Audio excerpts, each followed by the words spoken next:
আসসালামু আলাইকুম। আজকে আমি আপনাদেরকে এমন একটা রেসিপি দেখাবো। পোলাও তো অনেক খেয়েছেন। আজকের পোলাওটা টোটালি ডিফারেন্ট, বাট হাতের কাছে থাকা যে মশলাগুলো আছে সেগুলো দিয়ে তৈরি করতে পারবেন। এটা হচ্ছে নাগা ধনিয়া পোলাও। এটা খুবই চমৎকার, যেমনটা ফ্লেভার তেমনটা টেস্ট। তবে যারা স্পাইসি পছন্দ করেন তাদের জন্য এই রেসিপিটা পারফেক্ট। দেরি না করে শুরু করছি আজকের ভিডিও।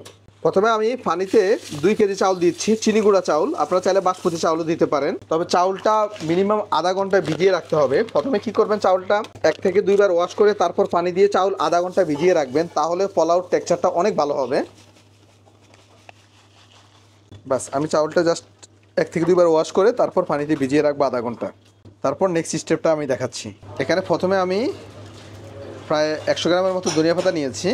সসটা কিন্তু এখানে মেইন, কারণ সসটা যদি ভালো না হয় তাহলে আপনার নাগা ধনিয়া পোলাওটা ভালো হবে না।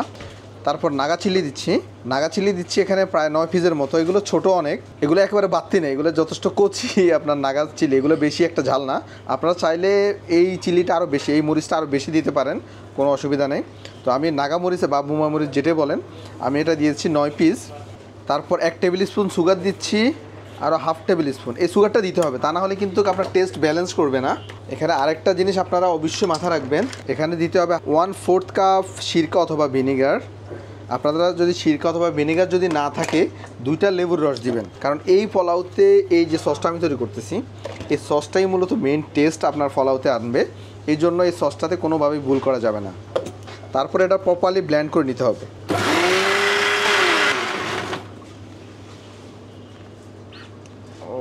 দেখতে পাচ্ছেন একেবারে ব্লেন্ড করে নিয়েছি। বাস, এটার কাজ শেষ। এখন আমি পোলাও রান্নাটা দেখাচ্ছি। তারপর একটা পাতিলাতে আমি তেল দিয়ে দিচ্ছি। এখানে সয়াবিন তেল দিচ্ছি 1 কাপ, আরও হাফ কাপ। তেল একটু কম বেশি করে দিতে পারেন, কোনো অসুবিধা নেই। আমি সবগুলো মেপে দিচ্ছি যাতে আপনারা রান্নাটা খুব সহজে করতে পারেন। তারপর পেঁয়াজ দিচ্ছি 1 কাপ, 2 কাপ। তেজপাতা দিচ্ছি 3-4 পিস। দারুচিনি দিচ্ছি 3-4 পিস। এই পোলাওতে অবশ্যই একটু জয়িত্রী ইউজ করতে হবে, অল্প একটু জয়িত্রী দিচ্ছি। 5-6 পিস লং, 8-10 পিস এলাচি, আর আস্ত কটা কালো গোলমরিচ যদি আপনাদের ভালো না লাগে তাহলে অ্যাভয়েড করতে পারেন। তারপর যে কাজটা করতে হবে, পেঁয়াজগুলো একেবারে ব্রাউন কালার পর্যন্ত অপেক্ষা করতে হবে, তা না হলে পোলাওর যেই আপনার যে ঘ্রাণটা, সেই ঘ্রাণটা আসবে না। পেঁয়াজগুলো যখন দেখবেন ব্রাউন কালার হয়ে আসছে, তারপর আদা রসুন পেস্ট দিবেন। এখানে আমি হাফ কাপ আদা রসুন পেস্ট দিচ্ছি, তবে 60-40 রেশিওনে আদা রসুন পেস্ট করবেন। 60 গ্রাম যদি আদা দেন, 40 গ্রাম রসুন দিবেন। এইভাবে আদা রসুন পেস্ট করলে আদা রসুনের ঘ্রাণটা ভালো হবে। আদা রসুনটা দেওয়ার পর জাস্ট 1 থেকে 2 মিনিট হালকা একটু আছে ভালো করে একটু ভুনে নেবেন। এতে করে আদা রসুনের যে কাঁচা গন্ধটা আছে, সেই গন্ধ ভাবটা চলে যাবে। তারপর এখানে আমি 2800 ml পানি দিয়েছি। আপনারা যদি 1 কেজি চাউল রান্না করেন সেক্ষেত্রে 1500 ml দিবেন। যদি 2 কেজি চাউল একসাথে রান্না করেন সেক্ষেত্রে 2800 ml দিবেন। 3 লিটারের প্রয়োজন নেই, সেক্ষেত্রে 200 ml কম দিলেও চলবে, যদি চাউল আধা ঘন্টা ভিজিয়ে রাখেন। আর যদি আধা ঘন্টা চাউল ভিজিয়ে না রাখেন সেক্ষেত্রে 3 লিটারই পানি দিবেন, এতে করে চাউলটা পারফেক্টলি সিদ্ধ হবে। আর আমি সবসময় বলি, যখন আপনারা পোলাও রান্না করবেন তখন চেষ্টা করবেন চাউলটা আধা ঘন্টা ভিজিয়ে রাখার জন্য, এতে করে পোলাওর টেক্সচারটা অনেক ভালো আসে।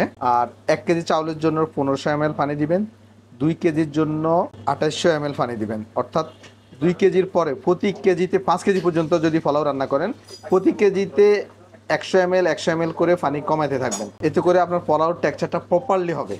অনেকে বলে যে পোলাও বেশি সিদ্ধ হয়ে যায়, বা অনেকে বলে যে কাঁচা থেকে যায়। এই রেশিওতে যদি পানি ইউজ করেন সেক্ষেত্রে কখনোই কাঁচা থাকবে না। তারপর লবণ দিয়ে দিচ্ছি 1 টেবিল স্পুন, 2 টেবিল স্পুন, আর 1 টেবিল স্পুন সুগার।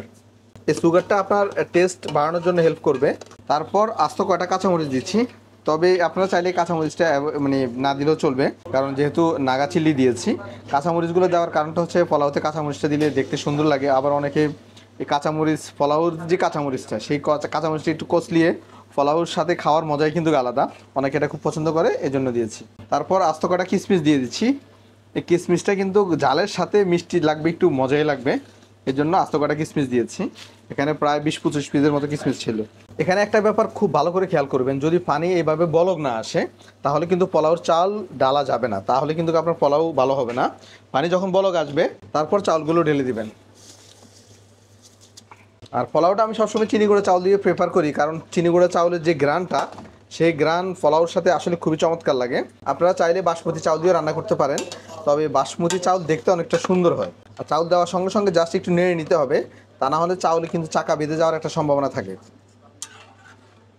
অনেকে এই পোলাওর চাউলটা কি করে হালকা একটু ভেজে নেয়, সেটাও করা যায়। আমি বলি যদি 1 কেজি চাউল বা 1.5 কেজি চাউল রান্না করেন সেক্ষেত্রে একটু ভেজে নিতে পারেন, এতে করে গ্রানটা অনেক সুন্দর আসে। আর যদি 2 কেজির মতো চাউল রান্না করেন সেক্ষেত্রে ভাজলে কিন্তু কোয়ালিটিটা তেমন একটা ভালো থাকে না। এজন্য যারা নতুন রান্না করেন তারা চেষ্টা করবেন এইভাবেই রান্না করার জন্য। যারা রান্না এক্সপার্ট তারা ভেজে নিতে পারেন, কোনো অসুবিধা নেই। আচ্ছা, যখন দেখবেন যে পোলাওতে পানি একেবারে কমে আসছে, তারপর ধনিয়া পাতা পেস্টটা, ধনিয়া পাতা এবং যে নাগা যে পেস্টটা আছে সেই পেস্টটা দিয়ে দিবেন।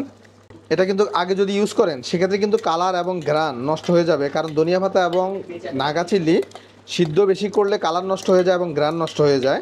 সেক্ষেত্রে এটা লাস্ট মুহূর্তে দেওয়ার চেষ্টা করবেন, এতে করে চমৎকার একটা গ্রান পাবেন এবং কালারটাও সুন্দর হবে।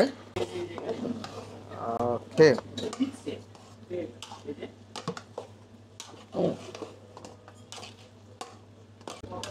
ব্যাস এ পর্যন্ত আমার মেন কাজ শেষ। এখন একটা জিনিস দেখেন, এভাবে টান দিবেন, টান দেওয়ার পর যদি চাউলে পানি না দেখা যায়, যে দেখেন চাউলে কিন্তু এক্সট্রা পানি দেখা যায় না, তখন আপনার চাউলটা দম দিতে হবে। পানি যদি এক্সট্রা দেখা যায় তাহলে কিন্তু দমে দিলে পোলাও ভর্তা হয়ে যাবে, একদম সফট হয়ে যাবে। মেকশিওর এই অবস্থায় এসে সাইড থেকে চাউলগুলো নামিয়ে দিবেন, তাহলে আপনার সাইডে যে পোলাওর চাউল যেগুলো লেগে থাকবে সেগুলো আর কাঁচা থাকবে না। তারপর ঢাকনা দিয়ে আমি একটা টেকনিক দেখাই দম দেওয়ার। ঢাকনা দিয়ে কি করবেন, এই যে দেখেন আমি একটা প্লেটে জাস্ট একটু পানি নিয়েছি, সিলভারের অথবা স্টিলের প্লেটে।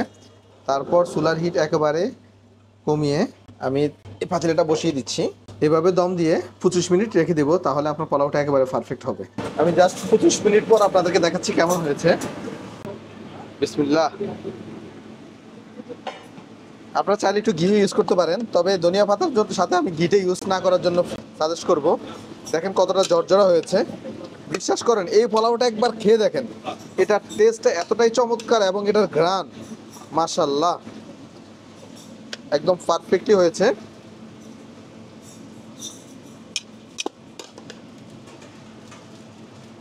ও, আমি জাস্ট অল্প একটু ট্রাই করে দেখি। বিসমিল্লাহ।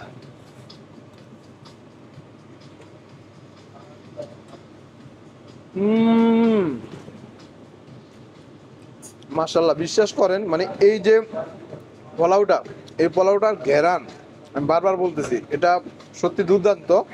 জাস্ট একবার এইভাবে ট্রাই করে দেখেন, যদি ভালো না লাগে তাহলে আমাকে কমেন্টস করে বলবেন। আর এটার টেস্ট কিন্তু খুবই চমৎকার। আর এই পোলাওটা আপনি মাংস বলেন, ভর্তা বলেন, বা শুটকির চচ্চড়ি বলেন, কোরমা, রেজালা, যে কোনো কিছুর সাথে এটা খুবই চমৎকার ম্যাচিং করবে। আর এটা আমি মাঝে মধ্যে বানাই, সত্যি আমার কাছে খুবই ভালো লাগে। খেতে হবে, খিদা লাগছে। আর আমার জন্য দোয়া করবেন আরো ইন্টারেস্টিং ভিডিও যাতে আপনাদেরকে উপহার দিতে পারি। আল্লাহ হাফিজ।